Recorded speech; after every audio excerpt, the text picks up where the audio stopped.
A couple of very special guests about to join us over behind the bar. 527 games between them for the Essendon Footy Club, all for the Bombers. Both captains of the club, 7 best and fairest between them. Both magnificent human beings and outstanding footballers. Please make them welcome. Great friends of the program. Tim and Jobe Watson, everybody.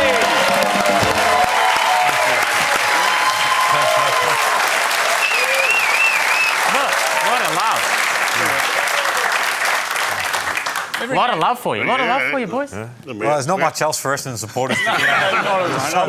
We'll get to that. Yeah, we might get to that. Thanks for coming on. Harry, we better hurry this along. Tim's got a safari to get to.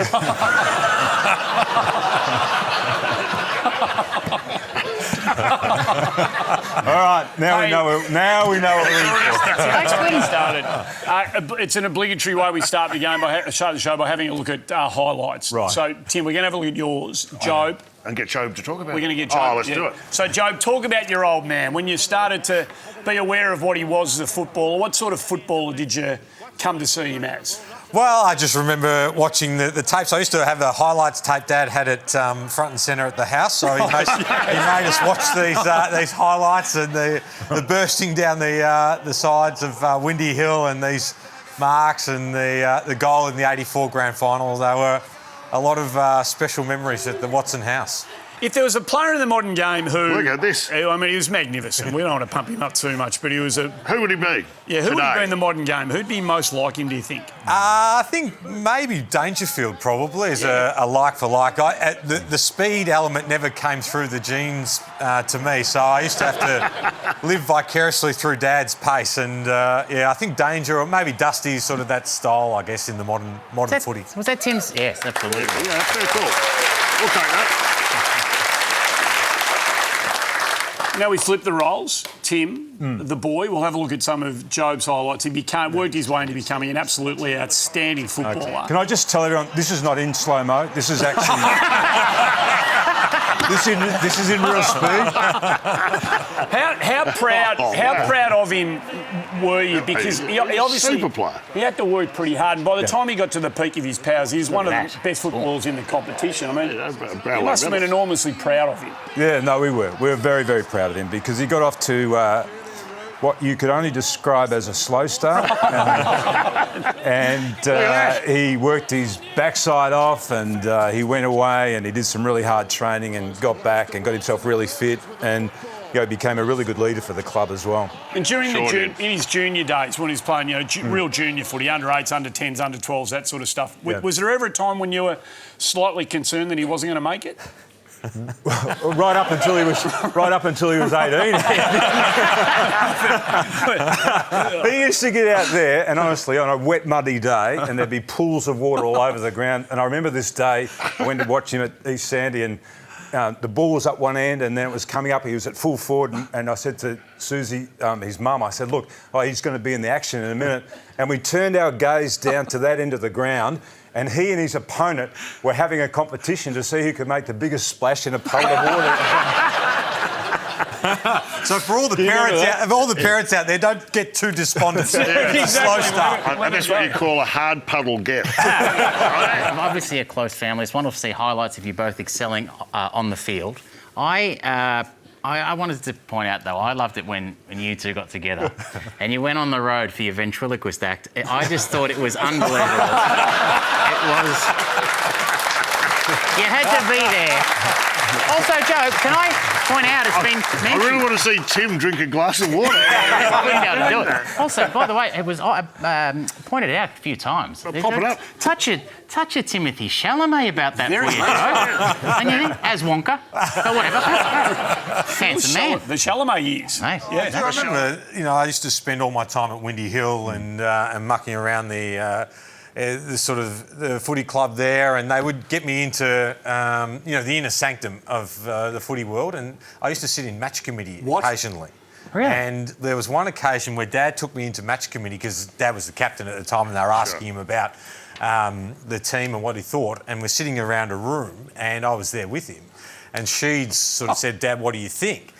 And I had heard on the radio during the week about what Essendon's problems were. And so I blurted out, I think it was about 6 or 7 at the time, I think we need more speed in the CI side, Cheats.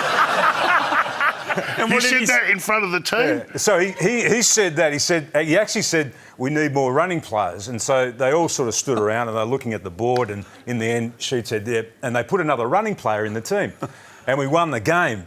And then on Monday, the team manager rang me and he said, "Look, there's no match committee this week, but would you mind dropping your son off?"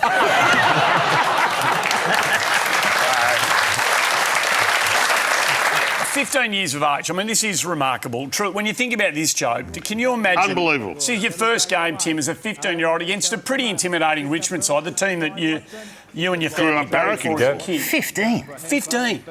Yeah, no, it was. Describe the feeling that day. It was. Look, I was obviously almost overawed by not just playing my first game, but playing against the Tigers, because the year before I was still very much a Richmond fan, and my dad, up until this day, was very much a Richmond fan as well. And I remember him dropping me off at Waverley, and he was a man of very few words, and he needed to get there early because he liked to park right outside the ground as well. And I went to the boot to get my bag, and Dad followed me, and he'd never said anything sort of along the lines of, "Son, I'm really proud of you," or anything like that. And I thought, hang on, this is the moment. He's actually going to say, "I'm really proud of you." And he said, "Listen, we've been a Richmond family all our lives." He said, "If it gets tight out there, I want you to remember who you actually barracked for all your life." A great father-son moment. It was a draw. It was a draw. That It was a day. draw game. Yeah, drawn and game. Sheeds was playing Yeah, he in was. that Richmond team 4 years later as your senior coach. Yeah, no, he Amazing was stuff. out there. No, I actually I loved him when I was playing. We loved Tom Hafey. We loved the whole Richmond footy club. So many signpost moments you've shared individually and together. And the 93 grand final, you're certainly old enough to remember this, Jobe and Tim. You'd retired in 91. The Eagles had drafted you. Murray Renstead didn't want to give up the 32, so you never went and played with them. And you came back in 93 to become part of this. Yeah. How did Sheeds, because your body was pretty battered at the end of 91, how did Sheeds coax you back that year? Well, I was drafted by West Coast in 92, and then I'd started working at St Kilda in 93, the end of 92, and then they were going to draft me, and then Essendon found out that they were going to draft me, and then I met with the Essendon people, and they had a pick in the pre-season draft before St Kilda, so that's sort of how it all came about. Why did you retire in the first place? I was tired. I had the hammies were playing up. Like, it was just an accumulation of things. Yeah. You were tired. Well, in pre-season, you rest. Yeah, I know, but I had to get through another pre-season. That was the problem. Fair enough. Was there a moment in 93 when you can remember, I reckon we're half a chance of pinching this? Yeah, we beat Collingwood in a night game at the MCG. Like, it was a big game, like, we had all these kids, precocious young talent. Like, no one knew that Hurdy was going to become the great player that he did, and Dustin Fletcher was 17 years of age. He was playing at full back. Mercury, we just had a host of young kids that were really, really talented, and time proved that they were great players. But at that time, living in it, and then we had some really good experienced players too, like Bomber Thompson was just the most magnificent captain. Like, he really was. He was an unbelievable skipper. Yeah. Joe, what was your... obviously, your dad played. What was your memories of 93? Well, I was thrilled that Dad came back because it meant that I had access back to the footy club. That was really what I was after. But I do remember, 93 as an Essendon fan was a spectacular year. You had the prelim final against the Crows at the MCG, that comeback, and then playing Carlton on grand final day. And I remember sitting in the kitchen table the morning of the grand final, and Dad said to me, "Look, if we win the grand final, come down to the sideline and I'll let you do a lap of honour with us." Fantastic. It's fantastic. And so great moment. Essendon are up by 40 points at half time, and I'm thinking this is going to be just a wonderful experience. So I make my way down to the sidelines after the siren, and the Essendon group start to do the lap. And I make eye contact with Dad, thinking that he's coming over to give me a over the top, and I come, and he turns away and looks at the cup and runs off. That was my memory of the grand final. How old were you then? 8. That must have been a shattering moment for an 8-year-old. Let's have a look at it as Tim goes around. See if you can pick the moment, Sam. Pick the moment where an 8-year-old Jobe Watson's heart breaks in the crowd. I think we get. Someone's taking the Tim. top There's There Tim he there. is. Not holding Jobe. I'm looking for Where's him. Jobe? No, I'm looking for him. You're looking for Paul Vanderhaar. That's brutal, mate. You won Father of the Year that year. Yes. Yeah, well, you should. I'm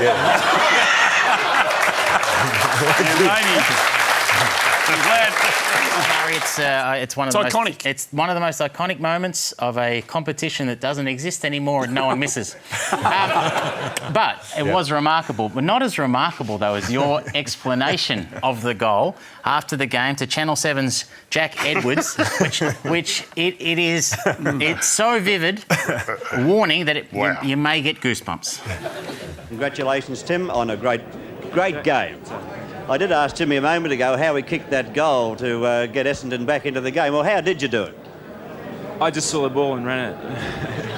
What about all the hurdling you did on the way through? I just jumped. I didn't see anything. I just grabbed the ball and jumped. Wow. Amazing. Look at that. Big insight. It's like a police interview. You know what I mean? You don't want to give them any more information than they need. I'm looking at you there with your big flowing locks, and I'm thinking, what happened? There'll be tens, maybe hundreds of thousands of Essendon supporters watching this show tonight, and they revere you two, and they're looking for a silver lining at the moment. About 16 in a row they've lost, the team that you two represented so brilliantly. Can you give the Essendon faithful something to hang on to? What do you got? What do you got for all us long-suffering Essendon fans? Well, they don't have to listen to Carlton radio anymore. It is a bit of a tough time for the Bombers, but Essendon fans are incredibly loyal and they're very passionate, and you just got to stick fat. You've got to stick fat as... Mick, you've been through it. Mick, you've been through it. You know what it's like. I'm still going through it. You've been, me personally, Richmond. Yeah, Richmond, yeah. Mate, Richmond.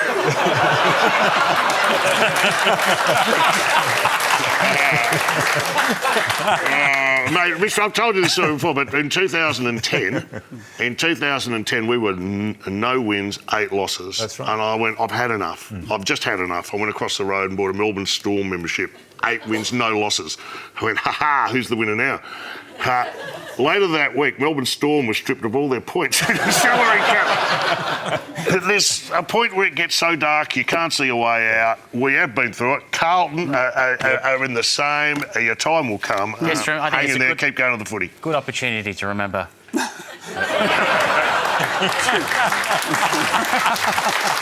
It elevates whenever we throw to Sam's drip tray.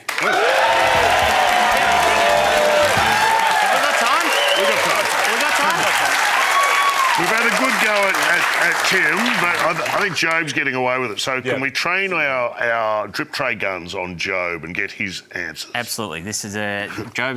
If you don't know how drip tray works, just get a bit to know you a bit. Punchy answers. You can pass if you want. Okay. Okay. Here we go. Most possessions you ever had in a game at any level. Who's this, Dad or me? You. We just said we were asking you the questions. At 48, by the way, if you want to... This is just to you, Joe. Right, okay. Yeah. 40. 40? Yeah. What is that, in juniors or seniors? Seniors. Seniors? Wow. That's a lot. All right. GST on that. 36. Well, you did. Some of these are genuine questions. Best player you ever saw? Gary Ablett Jr. Really? Yep.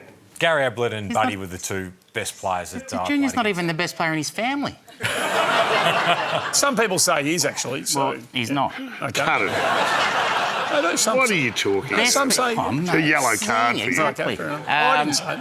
Best piece of advice you ever got as a young man? Best piece of advice? Maybe stay away from the second serve at dinner. I was a bit bigger when I was younger. Yeah, you know when your dad said that at the age of 8. Here we go. Toughest opponent? Actually, Andrew Carazzo was always a tough one, the Carlton midfielder. Oh, okay, Andrew Carazzo. I would have thought you would have said Asada, but anyway, there you go. What is wrong with you? You are unbelievable. We're having a lovely time. We're going to ruin the whole kids? thing. 3. Who's a better grandparent? But there's always a better. Yeah, probably Omar, which is my mum, Susie. Yeah. Good. Yeah. Sorry, Tim. All right, first car, Jobe. Mine was a 300 diesel that Dad handed down to me, actually. I thought you were about to... Was that a... You said, Mercedes. about to say a Mercedes? Yeah. No, I didn't want to say that. I said Your first car was a Mercedes. no, it was a 300 diesel. Wow. he's It was an old farm car. Yeah. Yeah. Oh, yeah, no problems. I've got one. Can I do one? Absolutely. Jobe, if you were going over to Sam's place, which of his books would you urinate on? Now, you don't know what I'm talking about? No, I don't think anyone does. Tim, are you aware of... Yeah, we had a nasty smell in the lounge room, and we had a bookcase, and we had the Encyclopaedia Britannica all there, and we thought a rat or something, may have died underneath there. We went searching, couldn't find anything. And one Sunday morning, I got up and I'm walking down the passageway past the lounge room, and I looked, and there's Jobe standing. He's got the TV on watching Dino Riders, which is like a cartoon show. He's standing on the arm of the couch, and he's still watching TV, and he's peeing on the entire set of Inside. And I said, Jobe, what are you doing? And he turned around and he said, I'm watching Dino Riders, Dad, stupid. What do you think I'm doing? What do you think I'm doing? Great. I do remember that. Yeah. I don't know, Lord Krulos was the baddie in Dino Riders. Anyone was a fan? All right. It's been a great Trey. I know that you'll probably just move me on. We've time to go. Let's just wind it up. 10 more. Favourite television show growing up, Jobe? Well, Dino Riders. I'm coming over for dinner. What are you cooking me? What am I cooking you, Sam? We're just a barbecue, a very basic barbecue for you, Sam. Just Your basic taste. Just you and I having a Just you and barbecue? I. Yeah. Sounds pretty good. Yeah, OK.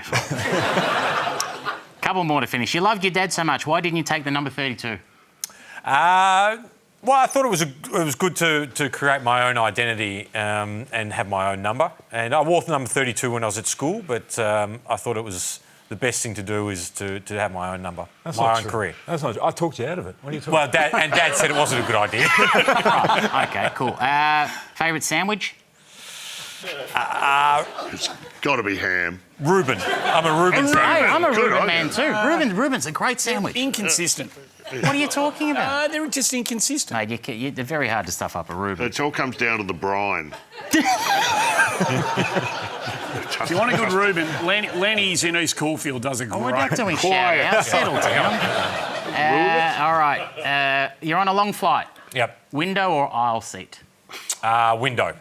Window? Yeah, right. Yep. What if you need to go to the toilet? I prefer not to talk to Oh, you anyone. You would have done that on a book in the airport. Last All right, question. Let's go. I'll finish with the Holy Trinity. I'll finish with the big three. Joe Watson, your favourite animal? Bear. But what type of bear? Like polar bear, grizzly bear? Grizzly bear. Okay.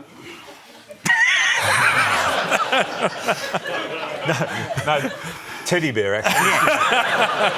Favourite colour? Blue. What kind of blue?